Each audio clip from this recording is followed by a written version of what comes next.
Hello, this is Donna. How are you? Well, I have something different planned.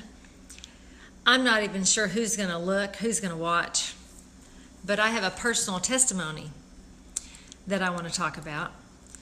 And I want to talk about it because it is also something that I do in an area to help other people. But someone helped me in this area, and so I want to share with you so that you can see how you can be helped if maybe you need some help. Anyhow, so there's a word called splankna, S-P-L-A-N-K-N-A,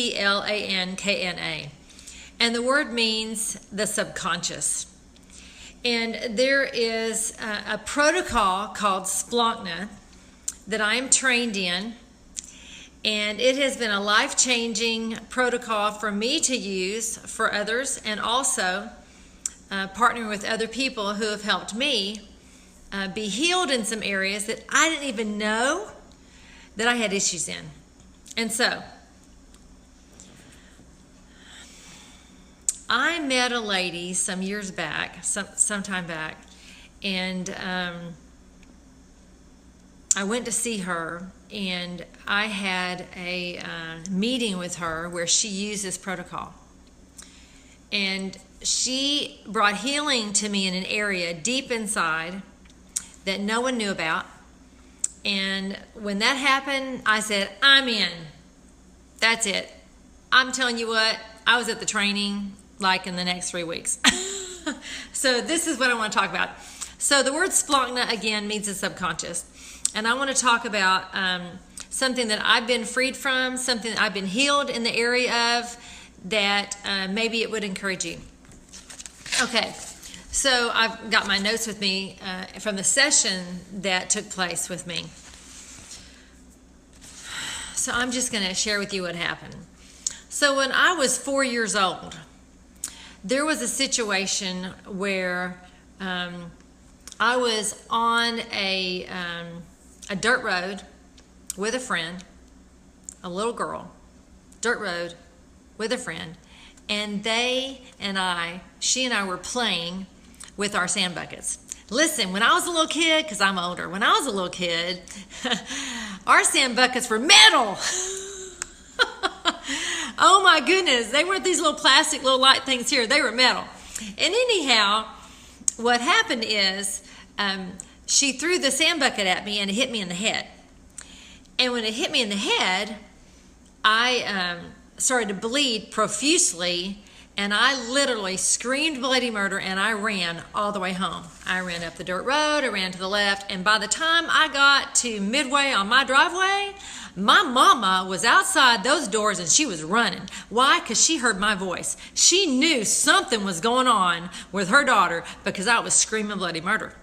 So she meets me part way and takes me inside and cleans off the blood and tries to help me, but bottom line is she ended up having to take me to the hospital and to go into the emergency room. Well, my sister at the time wasn't very nice. She's awesome now. She's going to watch this, I'm sure. She's awesome. She loves me. I love her. She's an amazing human being. But when we were little, we had a very unhealthy relationship with everybody. And it was just unhealthy. And so she kind of scared the heck out of me and told me, now after Mama told her not to tell me that I was going to be going to the hospital. But she's like, hey, you're going to go to the hospital and they're going to shoot you with needles and they're going to mess you up, because she wasn't being very nice. And so I freaked out. Now mind you, I'm 4 years old. I freak. I'm talking freak. And I get all emotional and I get scared and I am just really upset. And I feel extremely betrayed. Why? Because the little girl who hit me with the sand bucket said she didn't do it. And she did do it, but she said she didn't do it. And so anyway, enough of that. So here I am. I go to the hospital. Now, I'm just telling you my memory. So first of all, the central emotion for this, now, if you've ever had splankna, which I've had a number of clients who have, and if they're tuning in, they know what it is. But if you don't, in this protocol called splankna, there is a central emotion of a trauma or an event. And you may not think it's a trauma, but you know what?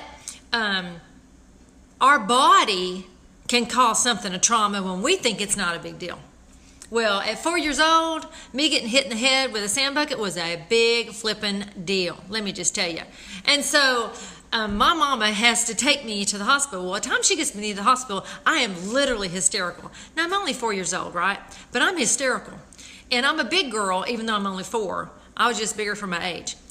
So they take me to the hospital, and I remember them laying me on this silver, clean, clinical table, and I don't remember them doing anything to numb the pain, but my sister said that they did, and so they gave me some kind of shot or something. But all I remember is this blue cloth being thrown over my head, my face, with little lines in it for them sewing, because they were going to have to stitch me up. Now, I was screaming so hard, and I was so upset that it took like 5 grown-ups to hold me down, to keep me down, so that they could sew me up. They didn't put me out, they just held me down. You know what? I really don't think they get away with that now today. But when I was a little kid, that was okay. Anyhow, they sewed me up, I went home, and I went on with life. So this is the thing. So this is the problem with that. All my life, I was defensive. Whatever would happen, I would have to feel defensive about it. So if you said I was doing something to you, I would defend myself. No, I'm not. Or I would excuse myself, or I would reason it out, or I would give you the reasons why they were wrong and I was right. And I did that for years and years and years and years and years. Why? Because at 4 years old, what was set in place was a pattern inside of me where when I was betrayed, I exchanged that betrayal for the feeling of defensiveness. And you know why I did it? Because when I somehow talked to this other little girl, she's like, I didn't do that. I'm like, yes, you did. I'm like, no, I didn't. And she was stronger than me, and she was older than me, and she was bigger than me, and whatever. And we're different people now, of course. But at the time, it just wasn't a real cool situation. And so my point is that I turned my betrayal into defensiveness. And so defensiveness was part of my character for many, many, many, many years, 40, 45 years, okay? And so you don't want to be defensive all the time. You don't want to be defensive all the time. You just don't, because you look ridiculous. So I looked ridiculous most of my life. I'm just telling you. And so in this protocol called splankna, which means the subconscious, okay? Now listen, let me tell you a little teaching about the subconscious.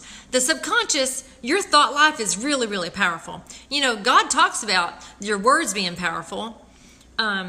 And he talks about how you need to capture your thoughts. And I put something on Facebook a few days ago about how if you have ill will coming in you towards someone else, you need to grab a hold of that thought. You need to grab a hold of it, and you need to say, no way, deny that thought, reject that thought. You don't want to have ill thought toward anyone else. Well, listen, you don't want to have ill thought toward yourself either, because your thought life is powerful toward yourself, just as powerful as it is toward someone else. Listen, you can walk into a room and someone can come up and say hello to you, and they can just have a smile on their face, but you can know something deep inside is wrong. You're like, you're saying, I love you with your smile, but on the inside, you're thinking, I don't think they're for me.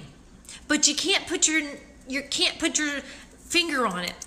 It's like this discernment of something's going on that's not right inside them towards you. Well, we can do that toward ourselves and toward other people as well, and we don't want to do that. This is the reason I'm putting this in the context of what I'm talking about with this situation I had when I was 4 years old, when I was betrayed. I set in motion with this betrayal some emotions that stayed with me all these years. The first emotion was paranoia, which I used to think meant just the voices in your head, which who doesn't deal with voices in our head? But regardless, it's an unbalanced place within you. And it is, for me, like voices in the head. And so those thoughts is like she defended herself regarding her betraying me. She defended herself even though I'm the one who got hurt and she didn't have a lick on her, right? And so that paranoia set in. It's like, well, I know this has happened. This happened. This hurt me. I don't understand. But she was bigger. She was taller. She was older, right? And so the next emotion was being focused on a person. Guess why? Because I was afraid of her. She didn't tell the truth then. I didn't know when she was going to not tell the truth the next time. And so that friendship, that intense friendship, I was always afraid that something was going to happen, that something was going to hurt me. Well, it wasn't just her. It was also my sister. It was also her, because she had set me up to scare me before I even made it to the hospital. She scared me so that I could expect to be betrayed again, expect to be hurt again, expect to be thrown under the bus again. Well, that's what it felt like when I went there, when they threw this stuff over me, and then I'm trapped and I'm afraid. I'm a little girl and I'm thinking I'm going to die any minute. I've already got hit in the head. Now what are they doing to me? Okay, so when you're 4, life is different than when you're this tall. When you're that tall, you're like, what the heck are you doing to me? And adults sometimes overpower children because they're the parents. And so I felt like I was being overpowered because I wasn't being given a choice, even though they were trying to take care of me. And so this is the thing. This is what happened to me. And this is where I'm headed. So when I got betrayed, and where my body felt like I got betrayed, and when I went into paranoia thinking, okay, I can't trust anybody, who else is going to hurt me, who else is going to betray me, when I went into that, what happened, I then focused on who's going to hurt me. If you hurt me one time, that means you're going to hurt me again. And so there were people I was focused on thinking they were going to hurt me any minute. Well, then what happened is, at the moment when I got betrayed in that scenario, that specific scenario, I did something called disassociation. Now, it may not be the crazy disassociation that's going on now, but for me, what happened is I kind of split off and I went to protect myself. I said, you know what? I'm going to defend myself from you. I'm going to defend myself so that you don't ever betray me again. And guess what happened? That scenario, if you were going to betray me, what I would do for the next 40 years is those emotions would kick in gear. I would get paranoid. I get focused on, okay, excuse me, who's going to betray me?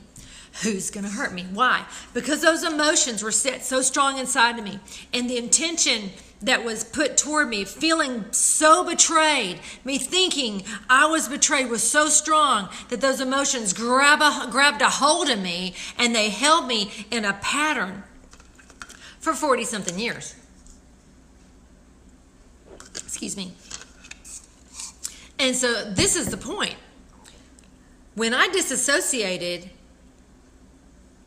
I was on the hunt for who's going to hurt me, who's going to betray me. And what I did was, then I felt ashamed. Well, I felt totally ashamed of myself, because this person said that they didn't do it when I knew they did. But they were older, and so they had to be right and I had to be wrong. So I felt ashamed that I had even said anything, and I felt ashamed that that had happened to me, and that was stuck inside of me. So look at the emotions. So when I got betrayed at 4 years old, I felt the betrayal. I felt paranoid about it, like, oh my God, I'm paranoid, who's going to hurt me next? I was focused on whoever was going to hurt me. I thought I knew who would hurt me, so I was focused on not being hurt, which of course you get hurt when you're focused on not being hurt. And then I disassociated from the whole thing, which all that means is I walled off. I walled myself off so that I would not be hurt again like that again. But you know what happens when you wall yourself off? Of course you're going to get hurt again. It's just a plot of the enemy. And so when I felt ashamed with that, and then what I decided was, well, you know what? I just got to defend myself so that nobody else can betray me. And so the emotion of defensiveness stayed with me all those years. It's a big deal when your emotions, when you give your emotions over.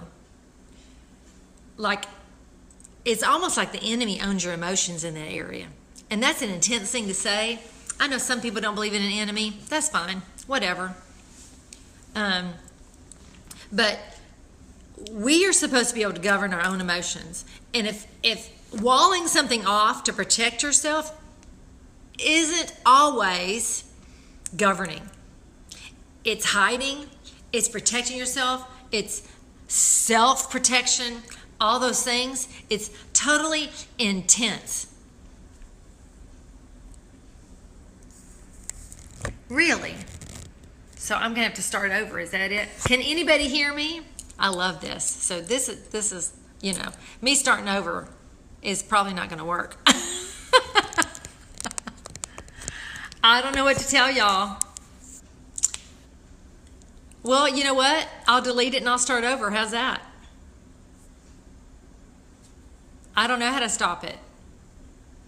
Can anybody hear me? Cheryl, can you hear?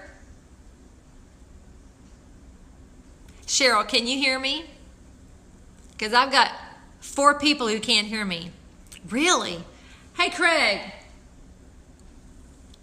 Well, I'm going to delete this, so I'll be back. No, I'll be back.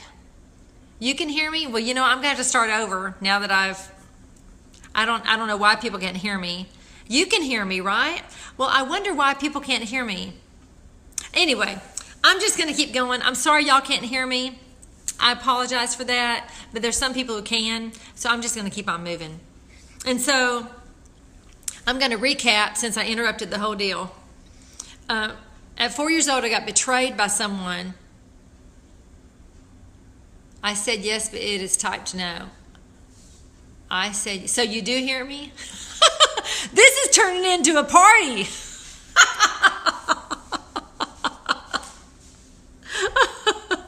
Okay. How about you type on there, Cheryl, type on there to Betty and the other Cheryl that they need to turn their, turn from mute to here. Because I can't type right now. I guess I'll start over.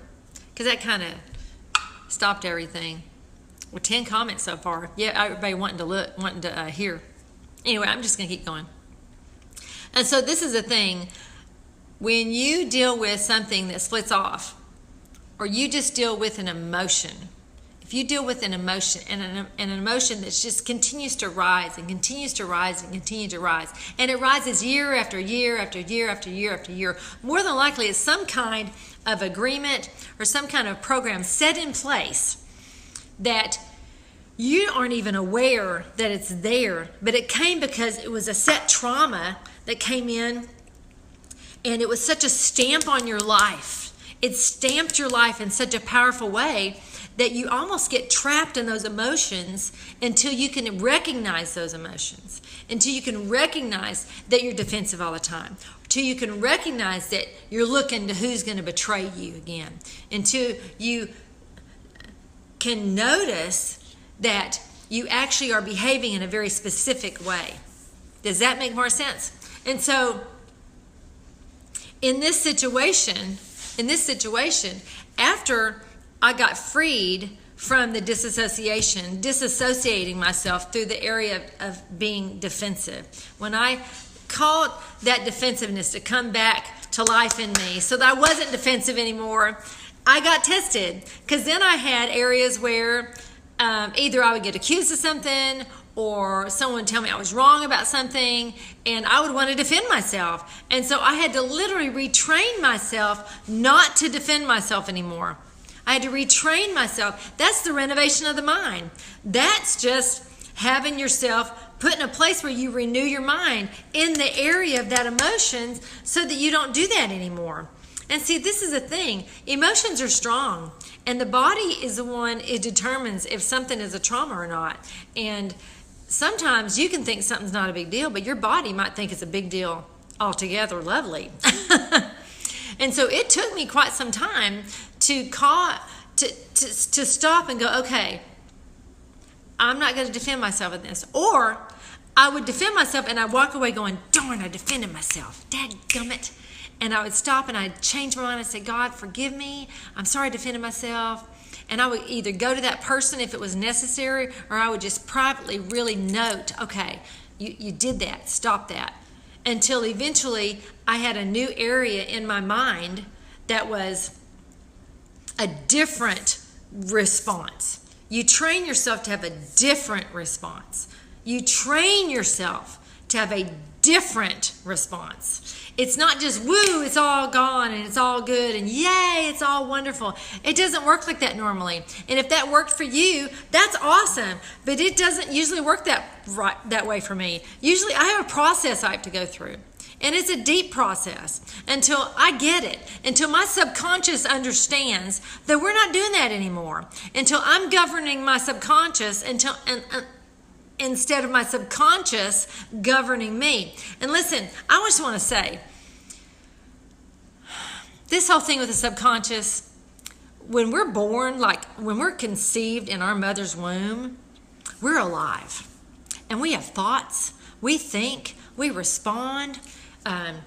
If you're pregnant and you're talking about your child in an ugly way, I'm telling you, that child knows it.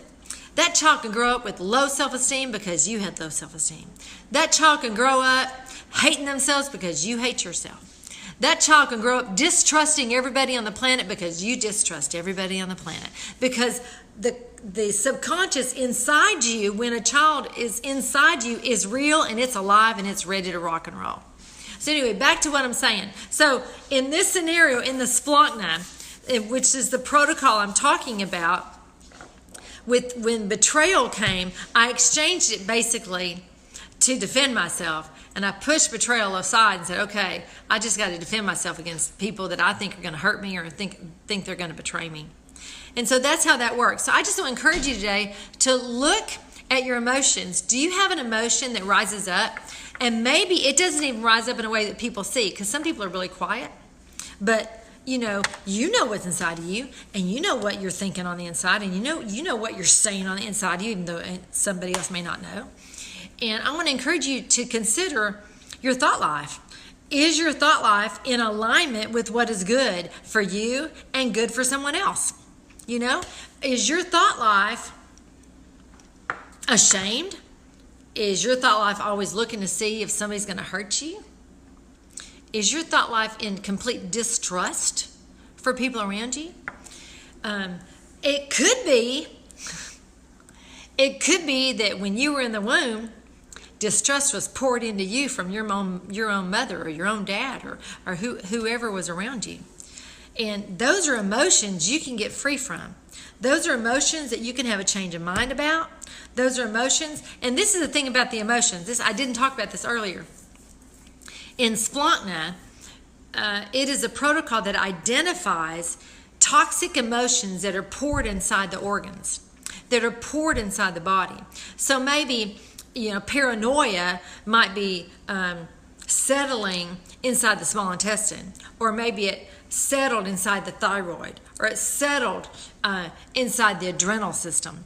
And that could happen when I was 4. As a matter of fact, for me, what happened is I did have paranoia in the small intestine. I was focused on someone else, and it poured into my bladder. When I disassociated to defend myself so much, That happened in the bladder.